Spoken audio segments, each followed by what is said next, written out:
हिंदू धर्म में कोई भी शुभ कार्य करने से पहले रीति रिवाजों का करना बहुत ही अनिवार्य है। कहते हैं कि अगर रिचुअल नहीं किया गया तो शुभ काम कब अशुभ काम में बदल जाएगी, आपको ये जरा सा भनक भी नहीं लगेगा। ये कहानी है साहिल नाम के एक लड़की के, जो दिल्ली में एक आईटी प्रोफेशनल है। दिल्ली की भीड़ भाड़ दुनिया से वो अलग एक दुनिया बसाना चाहता था। इसी के बीच उसकी शादी तय हो जाती है। लड़की का नाम था काजल। काजल एक शांत स्वभाव की लड़की थी।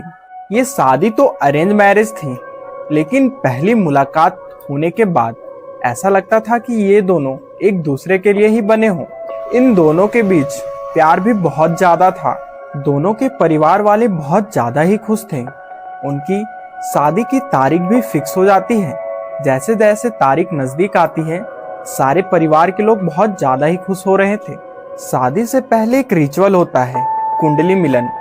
कुंडली मिलन के बिना शादी तय करना असंभव है। साहिल के घर वालों का ये कहना था कि काशी में एक पंडित है, हम कुंडली उसी के पास दिखाएंगे। उसके घर वाले निकल जाते हैं काशी के लिए और उस पंडित से मिलते हैं।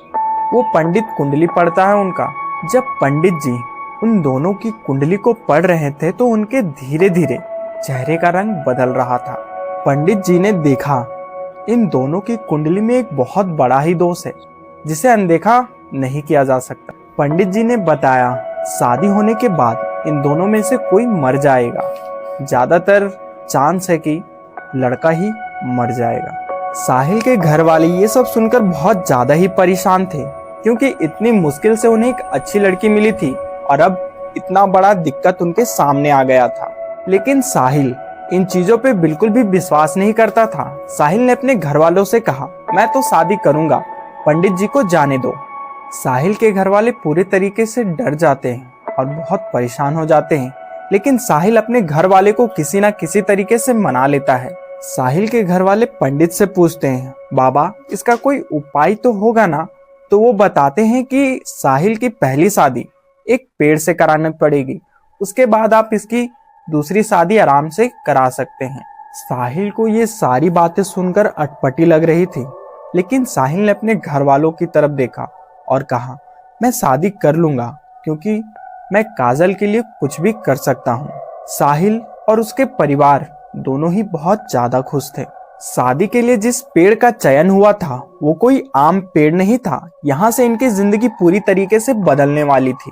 जिस पेड़ का चयन हुआ था सदियों पुराना एक पीपल का पेड़, गांव के बाहर, जहां कोई दिन में भी जाने की हिम्मत नहीं करता। उसी पेड़ के नीचे मंडप बनाया गया और सारी विधि के अनुसार साहिल की शादी कराई गई। शादी तो हो चुकी थी। उन्होंने सोचा सारा दोष टल गया है, लेकिन किसी ने ये नोटिस नहीं किया कि पेड़ के नीचे की मिट्टी धीरे धीरे दरार फट रही थी। ऐसा लग रहा था कि मानो उस मिट्टी से कोई बाहर निकलना चाह रहा हो। धीरे धीरे खुशियां छाने लगी। हल्दी, मेहंदी, सारे चीज की तारीख रखाने लगी। लेकिन शायद साहिल को ये नहीं पता था कि शादी के बाद उसके साथ क्या होने वाला है। एक रात 3 बजे साहिल अपने कमरे में सो रहा था।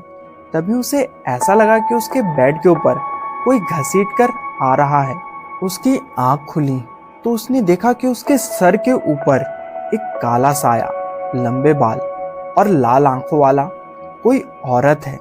वो ये सब देखकर चिल्लाने की कोशिश कर रहा था, लेकिन मानो ऐसा कि वो पूरी तरीके से जम गया हो और उसकी आवाज बाहर भी नहीं जा रही थी। जैसे ही उसने अपनी पलकें झपकाई, वैसे ही पूरा रूम खाली हो गया। उस रूम के अंदर कोई भी नहीं था। साहिल को लगा ये सारी चीज सपने हैं, लेकिन उसने देखा कि जिस बेड के ऊपर वो सो रहा था उस बेडशीट को पूरी तरीके से गिली हो चुकी थी एक मिट्टी से। अब हर रात को उसी समय साहिल को वो साया दिखाई देने लगा। उसे ऐसा लगता कि उसका कभी कोई पैर दबा रहा है तो उसके बालों से कोई खेल रहा है।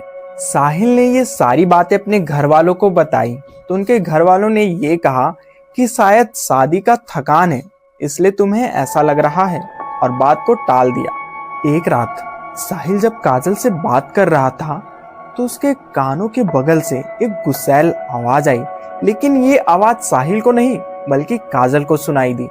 काजल ने साहिल से कहा, तुम्हारे आसपास कोई औरत है क्या? लेकिन साहिल ने काजल से कहा, नहीं, ऐसा तो कुछ भी नहीं है।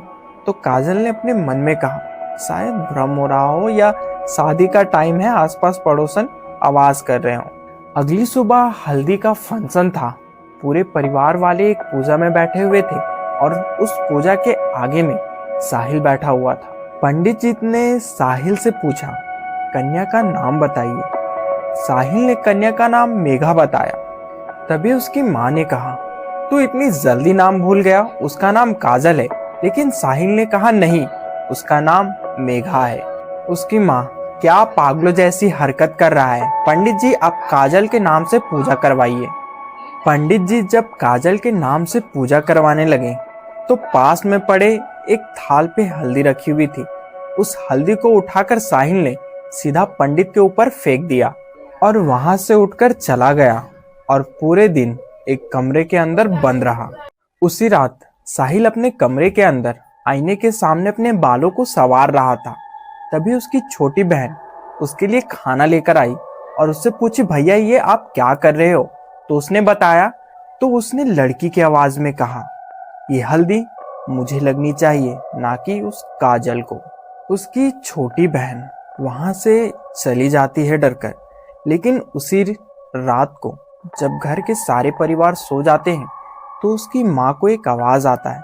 वो बाहर निकल के देखती है तो वो देखती है कि साहिल एक साड़ी पहनकर बालकनी में धीरे धीरे चल रहा है और घुंघरू की आवाज आ रही है। उसके पीछे एक लड़की की साया है जो उसके पीछे पीछे चल रही है। ये सब देखकर उसकी माँ बहुत ज्यादा ही डर जाती है और घर वाले को उठा देती है। जब घर वाले वहां पे आते हैं तो वो देखते हैं कि वहां पे ना तो साहिल है और ना ही वो औरत। उसके पिताजी बोलते हैं कि शायद तुम्हें कुछ भ्रम हो गया हो, जाकर सो जाओ। अगली सुबह जब साहिल की माँ काजल से बात कर रही थी तो साहिल अजीब हरकतें करने लगता है और उसके मामा, पापा और चाचा साहिल को आकर पकड़ लेते हैं। उसे काबू करने की कोशिश कर रहे थे लेकिन वो चाहकर भी काबू नहीं हो रहा था। ये सारी बातें काजल सुन लेती है और अपने घर वालों को बताती है। उसके पापा साहिल के घर पे आते हैं। साहिल और काजल का घर ज्यादा ही दूर नहीं, लगभग आधा घंटे का रास्ता था। काजल के पिता जैसे ही साहिल के घर पे आते हैं तो वो देखते हैं कि साहिल अपने सर को नीचे करके बैठा हुआ है और उसके पूरे परिवार उसके आसपास बैठे हुए हैं। साहिल तुरंत अपने हाथों में एक चाकू उठा लेता है और उनसे कहता है, अपनी बेटी को लेकर यहाँ से चले जाओ वरना वो मारी जाएगी। काजल के पिता को पूरी तरीके से समझ में आ जाता है कि साहिल अब पहले जैसा नॉर्मल बिल्कुल भी नहीं है और वो ये शादी तोड़ देते हैं। तब साहिल के परिवार वाले काशी वाले बाबा को कॉल लगाते हैं और उनसे ये सारी बातें शेयर करते हैं। बाबा ने बताया कि आप लोगों ने जिस पेड़ को चुना था वो कोई आम पेड़ नहीं था। उस पेड़ में एक डायन की साया थी जो अब साहिल से शादी कर चुकी है और साहिल के साथ हमेशा के लिए रहना चाहती है। बाबा ने उन लोगों से कहा कि साहिल को शायद ठीक किया जा सकता है लेकिन उसके लिए साहिल को आप लोगों को लेकर काशी मेरे पास आना पड़ेगा। वो लोग साहिल को लेकर काशी पहुंच जाते हैं। वहां पे बाबा 7 दिन तक पूजा करते हैं और इन 7 दिन के बीच में साहिल अपने आप को मारने की बहुत ही कोशिश करता है और बाबा उसे हर बार रोकते हैं। 7 दिन के बाद साहिल थोड़ा थोड़ा नॉर्मल हो चुका था लेकिन वो पूरी तरीके से अभी तक ठीक नहीं हुआ था। बाबा उनसे कहते हैं कि साहिल को कम से कम 1 महीने के लिए मेरे आश्रम में छोड़ा जाए, तब साहिल पूरी तरीके से ठीक हो पाएगा। 1 महीने के बाद साहिल पूरी तरीके से ठीक हो जाता है। जब वो अपने घर वापस लौटता है तो उसकी शादी करा दी जाती है उसी काजल नाम की लड़की से। काजल ने अपने पिताजी से कहा था, मैं शादी तो साहिल से ही करूंगी, भले उसको ठीक होने में कितना समय लग जाए। और काजल के पिता हर क्षण क्षण की खबर उस पंडित जी से पूछते रहते थे कि साहिल कब तक ठीक होगा, साहिल के साथ क्या ये सब फिर से दोबारा होगा या नहीं होगा। लेकिन उसे पंडित जी ने पूरी तरीके से भरोसे देकर कहा कि साहिल पहले तरह अब नॉर्मल हो चुका है और आप अपनी बेटी की शादी साहिल से आराम से करवा सकते हैं। उन दोनों की शादी बड़े ही धूमधाम से हो जाती है और आज के समय में साहिल और काजल का एक बेटा भी है। ये थी घटना जो साहिल के साथ घटी थी। अगर आपके साथ भी ऐसी घटना घटी है तो मेरे डिस्क्रिप्शन पे मेल दिया गया है, आप उस पे मेल करें। मिलते हैं आपसे एक और नई वीडियो के साथ, तब तक के लिए टेक केयर।